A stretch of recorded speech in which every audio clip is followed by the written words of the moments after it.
Tapi pernah gak Sheryl benar-benar sulit melepaskan sesuatu, entah itu seseorang, entah itu barang atau momen?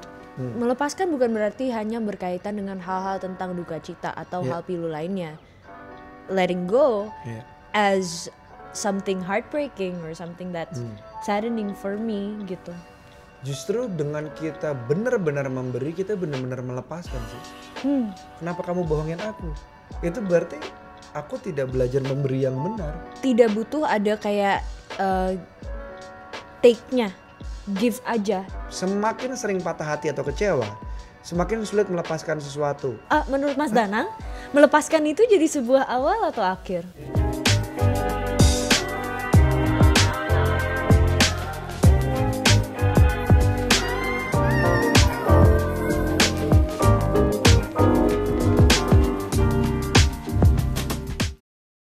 Halo, selamat pagi, siang, sore, malam, dan di tengah-tengah waktunya. Saya Dimas Danang. Saya Sheryl Shinavia. Hari ini kami ingin menantang diri kami seberapa kuat kami duduk tegap. Yes, dan setiap kali aku mungkin sedikit lebih rileks dari apa yang kamu lihat saat ini. Tolong dihitung berapa kali aku bungkuk. Boleh tulis di kolom komentar. Ya, nanti jumlahnya akan dikalikan 10.000. Dan itu akan dari uangnya Dinda akan disumbangkan ke yang membutuhkan. Betul. Dan saya akan mendoakan. Karena uangnya uang Dinda. Karena uang Dinda. Ya udah deh kalau gitu. Aku Dinda juga. Kalau uang sendiri saya bertahan. Oke. Dermawan. Ini untuk kesehatan dan kebugaran. Benar. Ya, jadi demi itu saya akan bertahan. Duduk tegak. Dan seperti biasa kami dipertemukan lagi di Lintas Makna bersama kamu yang lagi nonton, di mana kami akan membahas suatu topik dan melihatnya melalui lintas generasi dan lintas perspektif dari kami berdua. Sebelum kita masuk ke bahasan topik hari ini, aku mau tanya sama Mas Danang. Kita kan udah mau 60 episode. Hah? Masa sih Fahri? Iya. Topik pembahasan apa yang paling Mas Danang suka atau yang paling memberikan pelajaran baru buat Mas Danang? Wah. Menjebak ya sih yang kayak. Ini mantep nih. Iya, paling cuman episode yang kemarin baru syuting yang diingat. Ngeremehin gue ya. Anak gadis ini ngeremehin gue. Nih ya, yang paling gue suka. Tidak ingat. Nggak inget lagi sih. Yang mana ya? Oke. Soalnya kami bintang tamu tiga-tiganya seru. Ada Mas Aji, ada Dokter Indah Kus, ada Tasya, terus ada Naura kan kemarin. Betul, jadi 4. Itu tuh seru semua. Bahasannya juga ya belajar semua gitu. Apa yang paling nggak ada lagi, nggak tahu. Kamu sih ada nggak? Aku sih kalau buat aku ya. Yang teman-temanmu suka deh. Emotional Sponge. Oh oke. Aku suka sama Emotional Sponge. Weighted kemarin menarik juga. Weighted ya. Sama pokoknya semua konsep yang semua topik yang membahas soal adulting 101. Itu satu acara Lintas Makna semuanya. Diplomatis, jawaban diplomatis. Keren banget Sheryl. Nah jadi kita coba baca komen dari salah satu teman kita untuk episode ke-34 kita tentang kecewa. Ini dari Windasari Istiqomah. Pada akhirnya mencintaimu adalah kehilanganmu. Kamu bisa kehilangan seseorang sekarang tidak peduli seberapa besar kamu mencintainya. Kamu bisa kehilangan seorang yang kamu cintai. Oke, kami mengerti di bagian itu. Diulang-ulang mulu. Terlepas itu kamu dapat membawa kembali atau membiarkan itu menghilang. Karena cinta sejatinya, cinta adalah kehilangan. Menarik. Prinsip ini adalah salah satu cara untukku tidak meletakkan ekspektasi terhadap orang lain. Yang akhirnya membuatku merasakan kecewa dan menyesal. Menarik nih. Dari cerita yang disampaikan Windasari, dia memiliki satu prinsip yang membantunya untuk tidak terlalu berekspektasi sehingga berujung kecewa. Yaitu ketika dia mencintai, dia juga belajar untuk kehilangan hal yang dicintainya. Ini topik kita hari ini, Syekh. Yaitu adalah belajar melepaskan. Balon hijau dor, hatiku Ayam. sangat kacau. Ciao. Balonku tinggal 4, ku pegang erat-erat. Ini balonku versi Aku anak udah nakal. kebanyakan nonton TikTok Versi lagi. anak nakal. Tanya aku dong, Mom. Oh iya bener. Tapi pernah gak Sheryl benar-benar sulit melepaskan sesuatu, entah itu seseorang, entah itu barang atau momen? Ya, menurut aku sih aku adalah orang yang sering terjebak di masa lalu aku. Dan aku melulu mengingat ke masa itu untuk memvalidasi diri aku hari ini. Gitu. Okay. Dan menurut aku itu emang proses dari ya pendewasaan aku gitu loh, untuk bisa lebih memahami diri aku, untuk bisa lebih memahami orang-orang di sekitarku gitu. Dan salah satu caranya ya buat aku mencari pattern yang terjadi di masa lalu aku. Habis itu aku ya secara tidak sadar nyocok-nyocokin sama apa yang terjadi di saat ini. Dan kira-kira mungkin ya kemungkinan besar mempetakan kalau data dari masa lalu aku seperti ini, di masa saat ini pun juga mirip, di masa depan kayaknya nggak akan jauh beda gitu. Tapi ada banyak hal yang positif di dalam itu, cuman yang ternyata aku ambil sebagai pattern untuk ya jaga-jaga. Yang lebih kepegang lah ya. Yang kepegang itu yang buruk-buruknya. Sulit untuk dilepasin. Tapi itu juga ada positifnya loh gitu. Dengan aku bisa menerima hal-hal buruk yang terjadi di masa lalu aku pegang, belum aku fully lepasin, aku jadi lebih mawas diri di saat ini, dan kemungkinan besar lebih baik lagi di masa depan aku. Menarik, ini menarik nih. Berarti Sheryl memegang apa yang perlu dipegang aja? Iya, memori. Memorinya ya? Iya. Oke. Dan ada selintas fakta bermakna juga nih ternyata Sheryl. Melepaskan adalah istilah metaforis yang berarti membebaskan kondisi mental. Menurut beberapa psikolog, melepaskan berarti memberikan ruang di kepala yang kita butuhkan untuk pulih dari situasi atau keadaan tertentu. Banyak penjelasan psikologis tentang kesedihan yang disebut sebagai tahap pertama dari melepaskan. Namun, melepaskan sesuatu tidak harus sebagai akibat dari duka cita atau hal pilu lainnya. Bener sih, kayak ada post power syndrome. Itu kan karena dulu dia berkuasa, itu kan pasti kan bukan sesuatu yang memilukan kan, pasti sesuatu yang menyenangkan gitu. Itu juga kadang-kadang membuat orang tuh lupa gitu kalau dia nggak ada di zaman dulu tapi adanya di zaman sekarang sebenarnya. Betul. Gitu. Ya, sesuai fakta tadi, melepaskan bukan berarti hanya berkaitan dengan hal-hal tentang duka cita atau hal pilu lainnya. Menurut Mas Danang nih, hal-hal apa aja yang sebenarnya berkaitan dengan melepaskan? Karena kalau misalkan aku baca dari yang fakta tadi gitu kan, atau kita dengar dari fakta yang tadi, itu aku masih bisa relate letting go as something heartbreaking or something that's saddening for me gitu. Soal melepaskan ini, aku rasa yang aku pelajari baru-baru ini ya Sheryl ya, justru dengan kita benar-benar memberi, kita benar-benar melepaskan sih. Contoh, misalnya aku kasih kamu, nih aku sayang padamu Sheryl. Iya, oke. Oke, aku tidak akan minta sayangku itu balik dengan cara, kok lu gak sayang gue balik? Gitu. Iya, benar-benar. Emang you're just sincere into giving it to me. Jadi dengan aku belajar ngasih, justru aku belajar melepaskan. Ini semuanya. Bahkan kalau aku sudah jujur sama kamu. Iya. Kenapa kamu bohongin aku?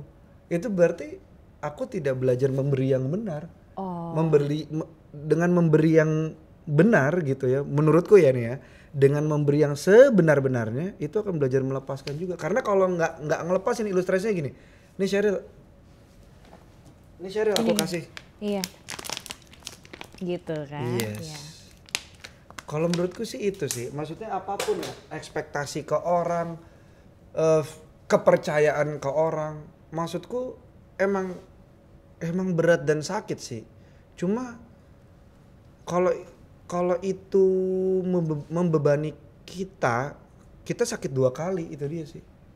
Kayak misalnya aku percaya sama kamu, terus tiba-tiba kamu bohongin aku. Yang aku pelajari kayak gitu, atau aku aku yakin sama kemampuanmu. Ternyata kamu menyia-nyiakan keyakinanku gitu. Ya udah itu berarti kamu gitu. Keyakinanku salah, ya sudah gitu. Yang penting aku udah kasih gitu. Iya. Kalau menurutku sih itu sih. Jadi apapun ya,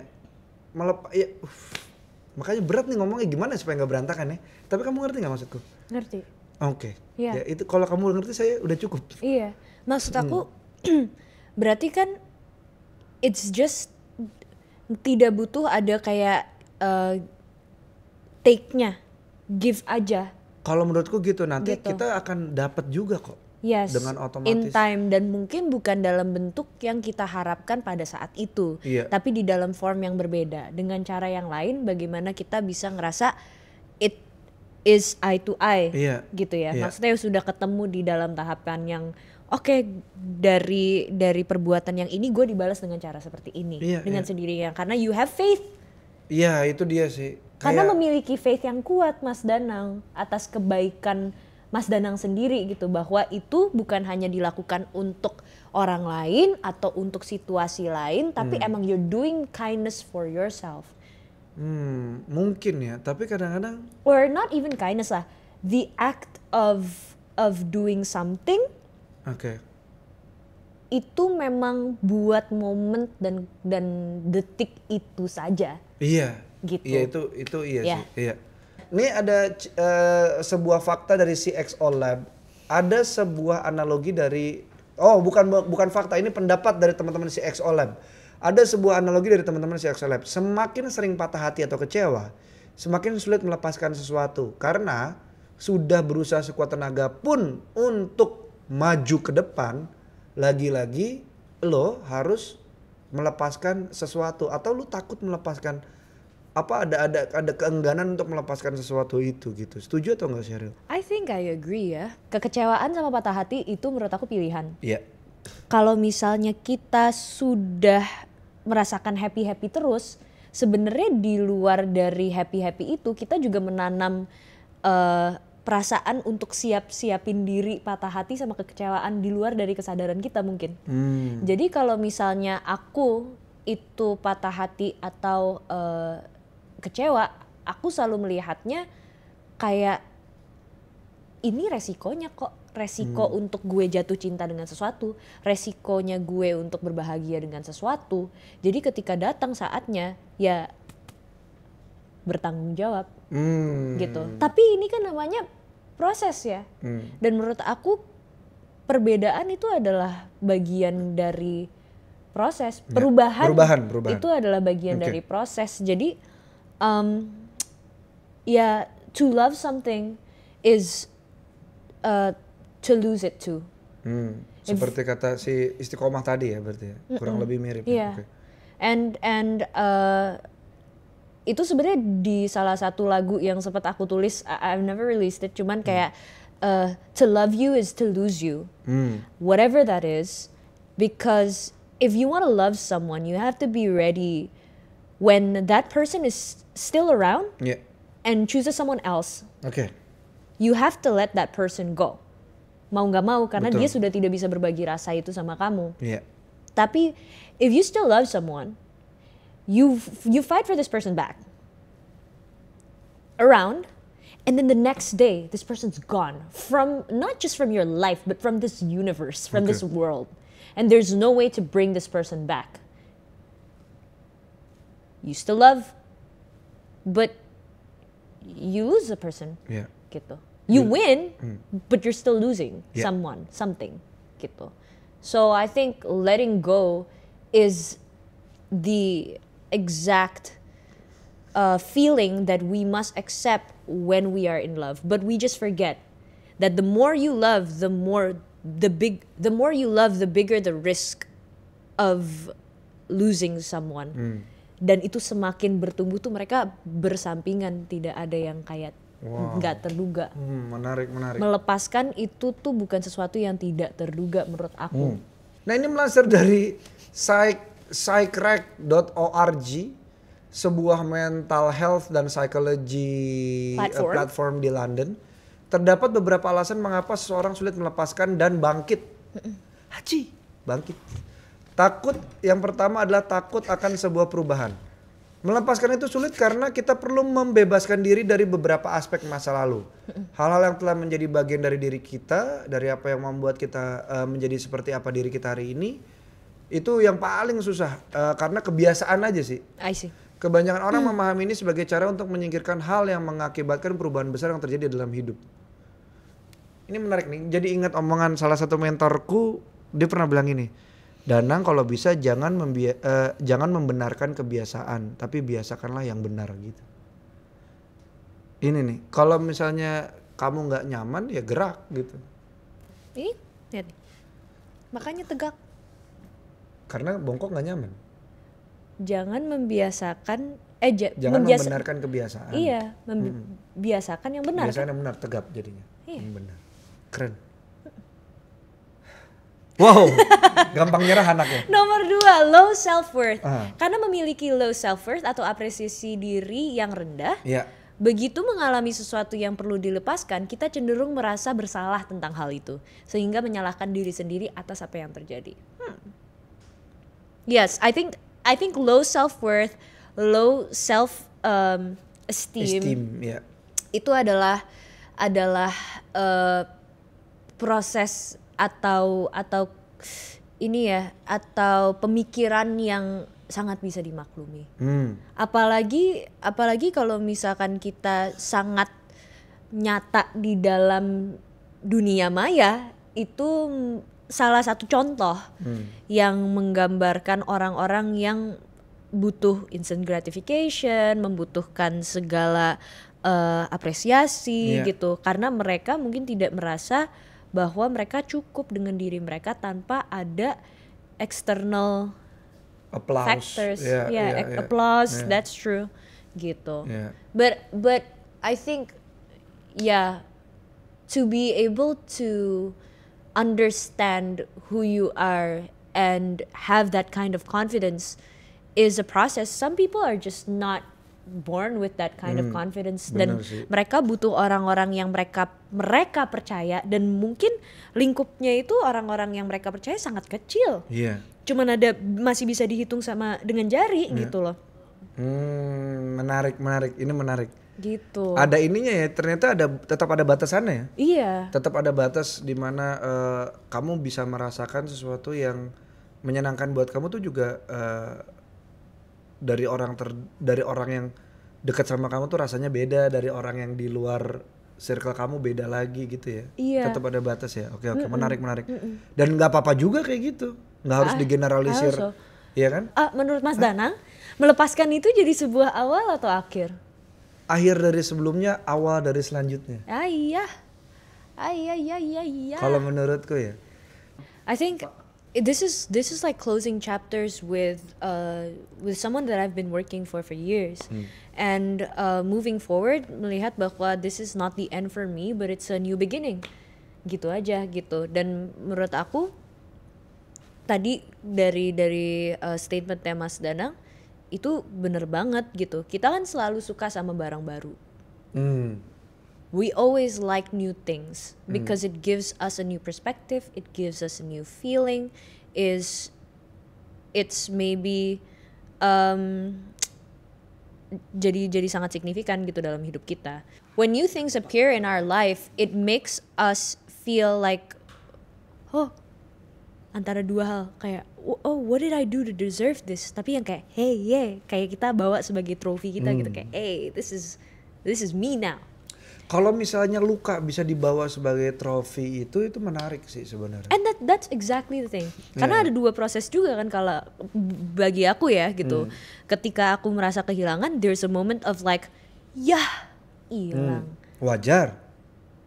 Lebih ke kayak, kok kehilangan, sedih dan lain sebagainya. Pokoknya negatif lah gitu. Sama yang kayak, ya sudahlah, melepaskan.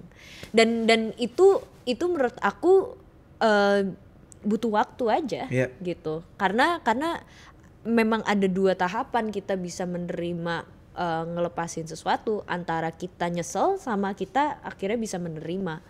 Selintas kata bermakna, terkadang melepaskan jadi jauh lebih ringan daripada memegang erat sesuatu yang membuat kita mengulang luka atau menormalisasi derita. Aku pernah ngeliat ini sesuatu di YouTube.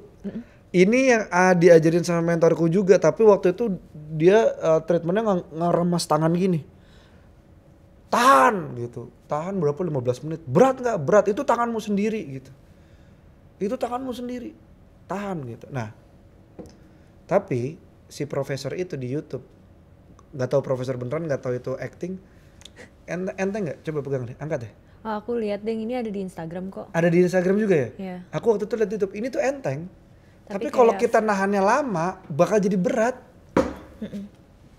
Itu sih. It's how long you hold on to the stress. Betul. It's not the amount of stress. It's actually just a glass of water.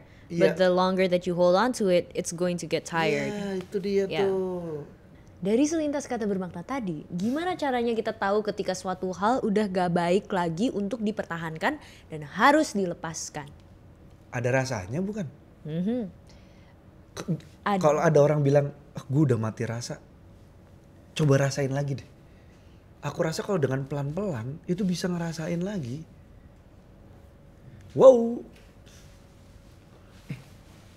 Tanaman, kalau kamu mati rasa, pelan-pelan ya. Nanti kamu bisa ngerasain lagi. Ya, diam. Fake. Tadi apa sih gue ngomong apa? Oh iya itu ya, maksudnya. Kalau misalkan mati rasa sebenarnya bisa dirasa-rasain lagi. Bisa dirasain sih, kayak misalnya lo ada di toxic relationship. Berat kan?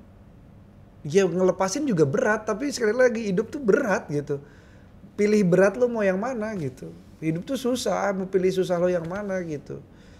Jadi mau berat apa? Berat ngejalanin hubungan yang toksik, berat. Ngelepasin, berat juga.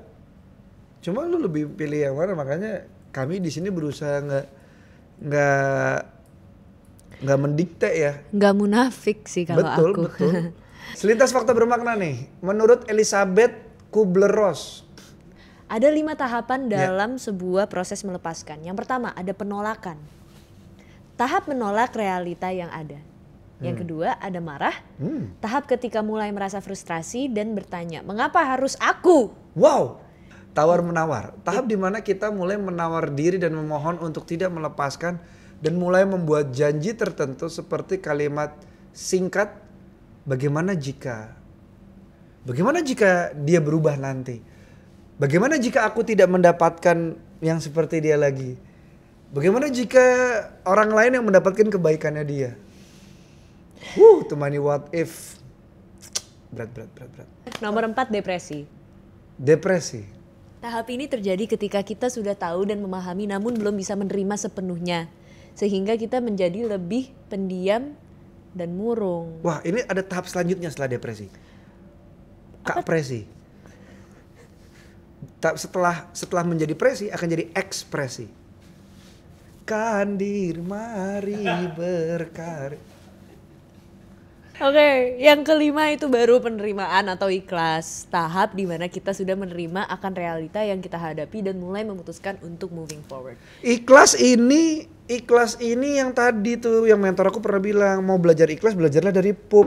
Iya, kayak melepaskan gitu. adalah seperti devikasi itulah gitu. Karena memang itu adalah toksin-toksin dalam tubuh kamu yang tidak perlu dipertahankan. Karena kita nih dari kecil nih diomongin ikhlas.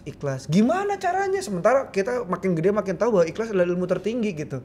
Gimana cara ngelatihnya? Gimana cara teknisnya itu loh. Oh, from our daily activities aja. Iya, betul, kayak it's betul. already visually ini. Betul, gimana caranya gitu. Karena kita selalu disuruh ikhlas.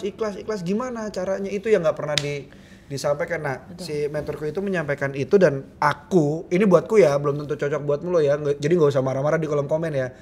Jadi ya itu cara paling apa ya? Paling mudah untuk mencari mudah contoh buatku, bagaimana gitu. melepaskan. Selintas kata bermakna, jika hidup bisa membuatmu melepaskan sesuatu yang tidak pernah kamu pikirkan akan pergi, maka hidup pun bisa memberikan kejutan terbaik yang bahkan tidak pernah kamu impikan. Pak Ari nih. Vibes. Yeah. Pak, kita sekarang udah punya Ari vibes. Jadi kalau lu tiba-tiba merasa teduh tanpa payung, seduh tanpa rintik, itu namanya Ari vibe. Chill gitu, kayak zen gitu. Kita revive. Coba kita baca dulu nih konklusi dari CXO Lab. Boleh. Melepaskan nyatanya memang tidak semudah yang diucapkan. Hal itu membutuhkan waktu dan tidak akan pernah bisa langsung diterima. Setuju. Tapi dengan melepaskan emosi yang menyakitkan bagi diri kita, nyatanya mampu membantu kita mengatur perasaan. Bahkan meningkatkan resiliensi diri kita terhadap ragam peristiwa. Yang itu I agree. Kalau misalnya kita ngomongin soal resilience, this is very interesting because I think in a few episodes before I've been saying that I feel like I am a very resilient person. Karena this is what we learn, right? In this industry too, or like in public speaking at least, being able to understand damage control. Ya, gitu. Itu penting. Jadi ketika ada damage yang terbuat ya bagaimana kendalikannya gitu, damage control. Dan dari situ aku sadar, oh misalkan aku tidak suka sama orang, ya harus aku coba untuk atasi, cari problem solvingnya di kepala aku biar aku bisa ketemu titik tengahnya agar semuanya tetap berjalan lancar lagi. Karena dalam pekerjaanku, apa yang aku pahami kayak time is running. The show must go on. Always gitu. Mau itu nanti di atas panggung mic aku mati, gitar aku putus senarnya, atau gitarnya nggak nyala pun, dan cuman mic aku yang nyala, gitar aku deng depan berapa ratus orang mati, aku akan copot mic, aku akan minta kayak shh, still play, be quick enough to recover gitu. But in letting go, I think it's not just an external factor in career dan lain sebagainya, tapi it's a time that we take for ourselves, and it's something that doesn't take a while because sometimes it's very very personal. Dan menurut aku, take as much time as you need, take as much time as you think you deserve, because the person that will thank you is you in the future for being able to recover. And don't wait to let go, but wait for that happiness in front of you. Iya, setuju. Kalau konklusiku, nambahin dari Sheryl sedikit ya. Emang melepaskan tuh nggak gampang, tapi menggenggam itu juga nggak gampang. Jadi pilih nggak gampangmu sekali lagi. Terus saat kamu melepaskan dan sedih, ngerasa nggak berdaya, tinggal balik ke yang maha daya, ngecharge di situ. Cool. Silakan share dan ceritakan bagaimana caramu untuk melepaskan, dan share juga hal apa yang paling berat untuk kamu lepaskan. Kalau untuk ini yang nonton mana tahu ada kesatria-kesatria medieval, boleh cerita baju zirah saya berat untuk saya lepaskan, nggak apa-apa. Karena masangnya juga lebih berat pasti. Jadi silakan saksikan terus Lintas Makna dengan topik-topik lainnya setiap hari Selasa jam 18 waktu Indonesia bagian Barat, dan jangan lupa untuk dengerin Lintas Makna di Spotify dan Apple Podcast. Follow our social media Lintas Makna di @lintasmakna untuk Instagram dan TikTok, dan lintasmakna_CXO untuk Twitter. Thank you so much everybody for watching. Bye bye.